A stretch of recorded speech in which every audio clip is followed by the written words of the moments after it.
Je veux vous parler d'éducation relative à l'environnement. Comment transmettre des valeurs environnementales, des connaissances environnementales aux gens autour de nous pendant qu'on fait de la pastorale de la création. J'ai beaucoup appris de Lucie Sauvé, qui était l'une de mes professeurs à l'UQAM. Elle est experte en éducation relative à l'environnement. Elle est responsable de la chaire de recherche en éducation et formation relative à l'environnement, reliée à l'UQAM, donc à Montréal. Et puis euh, elle m'a beaucoup appris. Une femme extraordinaire.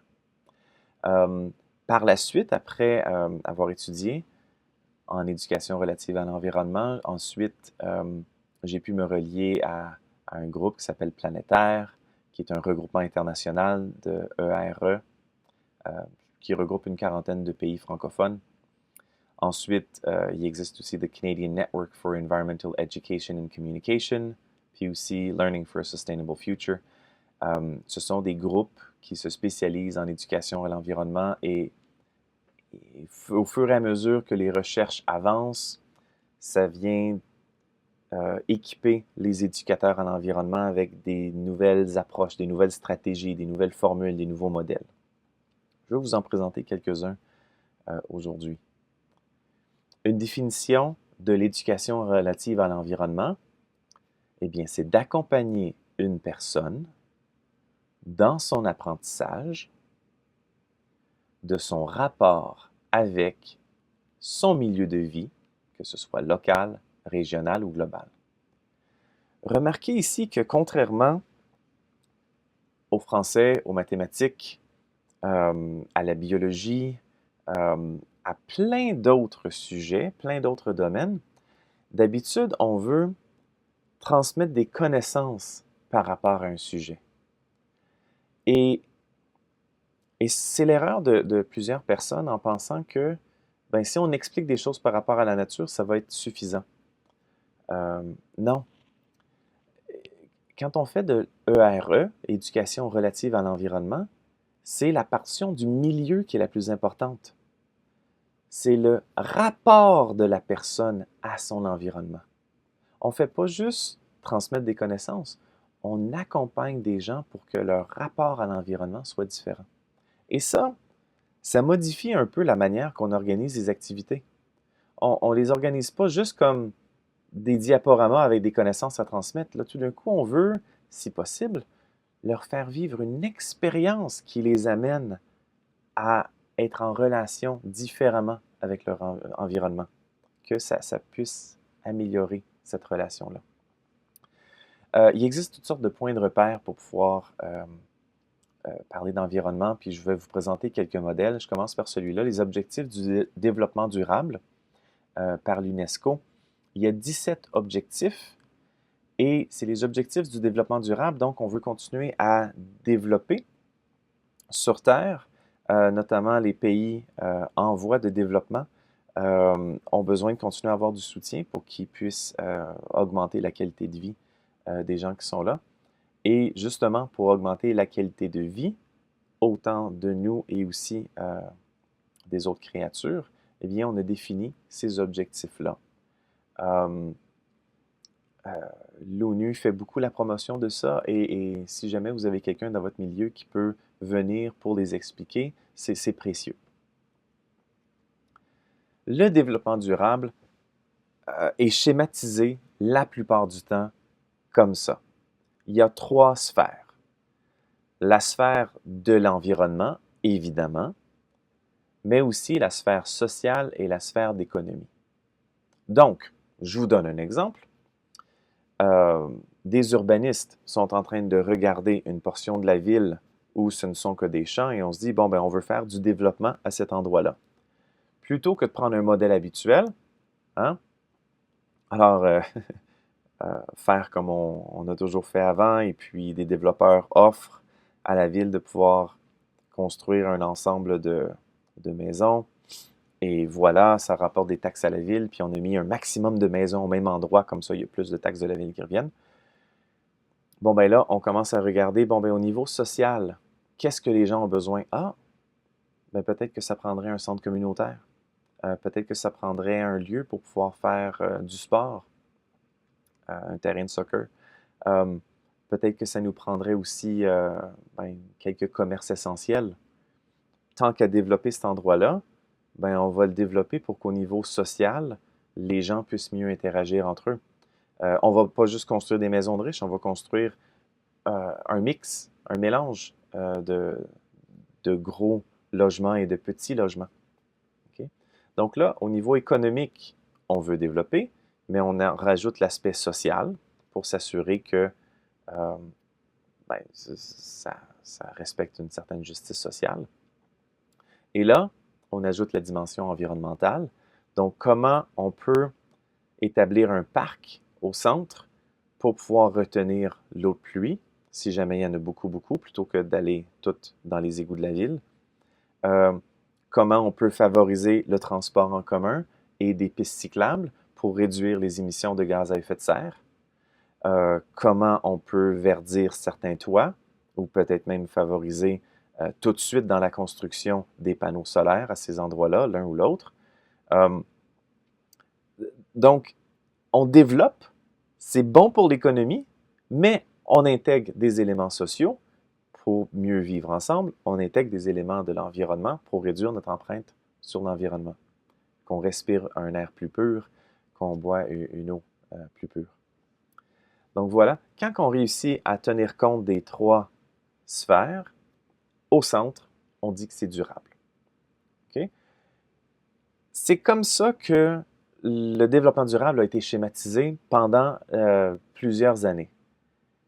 Et là, il y a eu certaines critiques disant, oui, mais la nature ne fonctionne pas comme ça. Notamment quand on va voir du côté euh, des grands écologistes et qu'on va voir du côté des Autochtones, chez les Premières Nations, on dit, ben désolé, mais le monde ne fonctionne pas comme ça. Chez les Autochtones, on va dire, par exemple, que l'économie, ben, c'est une invention sociale, c'est contenu dans le social. Si on considère l'économie comme étant une bulle détachée, on est en train de pratiquement la diviniser ou en faire un idole. L'économie fait partie de la société. Et la société, elle, est inscrite dans son environnement. Alors, ça donne ce graphique-ci. Et ça, on l'appelle le modèle de la cible, où les cercles sont concentriques. Et c'est tout à fait logique quand on pense au développement durable comme ça. Parce que l'économie, on va la développer, mais dans les limites de l'acceptabilité sociale. Okay? Il faut que cette économie-là soit au bénéfice de la société et non pas qu'on soit esclave de cette économie. Donc, c'est l'économie qui est plus petite, créée et générée pour la société. Et là, notre développement social se fait dans le respect des limites de l'environnement.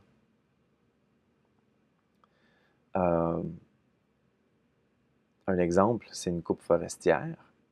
Bien, si on va couper dans la forêt et on crée cette industrie-là à côté d'un village, eh bien, c'est bon pour l'économie, mais on va le faire au bénéfice du plus grand nombre. Donc, peut-être un peu moins de machinerie et plus de travail humain, offrir plus d'emplois à ce village-là.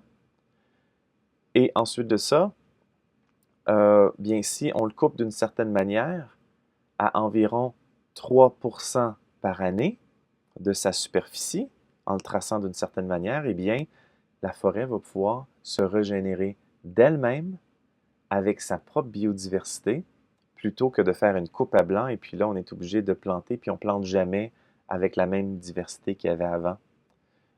Donc, ça met en péril tous les habitants. Et ensuite de ça, ça peut faire aussi des glissements de terrain, ça réduit la qualité de l'eau autour, bon, ça a toutes sortes de conséquences. Donc, on développe une économie dans le respect des normes sociales, l'acceptabilité sociale, la justice sociale, et notre société, elle se développe dans les limites de ce que l'environnement peut offrir. Je vous offre d'autres modèles. Lorsqu'on va en Amérique du Sud, particulièrement là, l'ouest de l'Amérique du Sud, Pérou, tout le long des Andes, il y a cette idée du buen vivir qui, lui, est inspiré d'un mode de vie des Autochtones, Sumac Causay.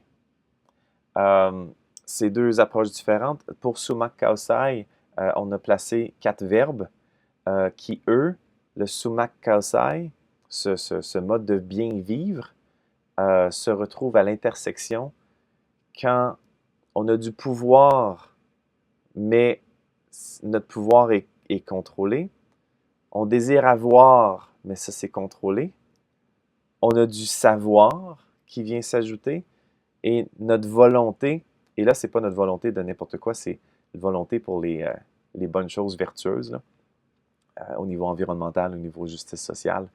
Lorsqu'il y a place pour, c'est ça, la volonté, le pouvoir, l'avoir, le savoir, c'est là où on est en train de développer un bien-vivre commun. Le buen vivir, ça c'est un modèle que j'ai vu passer, que je trouvais intéressant, qui montre un cycle. Okay? Commençons par exemple, lorsqu'on on a une bonne gouvernance, okay? Et une gouvernance avec une participation citoyenne, eh bien là, tout d'un coup, les décisions sont prises, les lois, les règlements en place permettent un meilleur bien-être. Et là, les gens sont plus créatifs, sont plus ouverts. Et ça nous amène non seulement à mieux respecter les autres êtres humains, mais ça nous amène à une plus grande conscience écologique. Puis cette conscience écologique-là nous amène à bien vivre ensemble. En espagnol, convivencia. Et là, de bien vivre ensemble, ça instaure un sentiment de sécurité et de paix qui fait qu'on a confiance en ceux qui nous gouvernent, on est mieux représenté, on a une meilleure communication avec nos élus, qui là nous amène à bien vivre, à un bien-être, à plus de créativité, qui nous amène à ouvrir notre conscience. Puis là, ça continue. Donc là, c'est aussi un objet, un modèle qui permet d'analyser là où ce que ça va pas bien, et lorsque finalement on réussit il y avait un goulot d'étranglement, lorsqu'on réussit à l'ouvrir, eh bien là, ça circule mieux et on arrive à bien vivre, buen vivir. Je termine avec celui-là, qui est un modèle qui est apparu plus récemment. C'est un monde, une santé. En anglais, c'est l'expression One Health, et c'est notamment promu par l'Organisation mondiale de la santé. Donc, on a souvent une préoccupation pour la santé humaine, mais là, on a à s'ouvrir à la santé environnementale et la santé animale. Okay? Un des excellents exemples, c'est la pandémie COVID-19. En Chine notamment, mais c'est partout à travers le monde. Mais ce qui est arrivé, c'est que notamment, on est en train de détruire de plus en plus de milieux naturels. Donc, on est en contact avec des animaux pour lesquels on n'était pas en contact avant. Et puis là, ces animaux-là, ben, à l'interne, dans leur population, peuvent être porteurs de maladies. Donc, qu'est-ce qu'on a fait? On a détruit l'environnement, ce qui a affaibli la santé animale, parce qu'on a de la misère à se trouver à manger, ou on prend ces animaux-là puis on les amène ensemble à proximité, leur niveau de stress augmente, leur niveau d'immunité baisse, puis là, ils développent plus de maladies. Et là, certaines d'entre elles peuvent migrer et passer à l'être humain. Donc, lorsqu'on veut faire la promotion de la santé humaine, ben, on a aussi à travailler sur la santé animale et la santé de l'environnement, et c'est là qu'on va retrouver une santé globale, un monde, une santé. J'espère que ces différents modèles peuvent vous inspirer pour pouvoir parler de l'environnement, ce que c'est le développement durable, et que ça puisse inspirer votre communauté.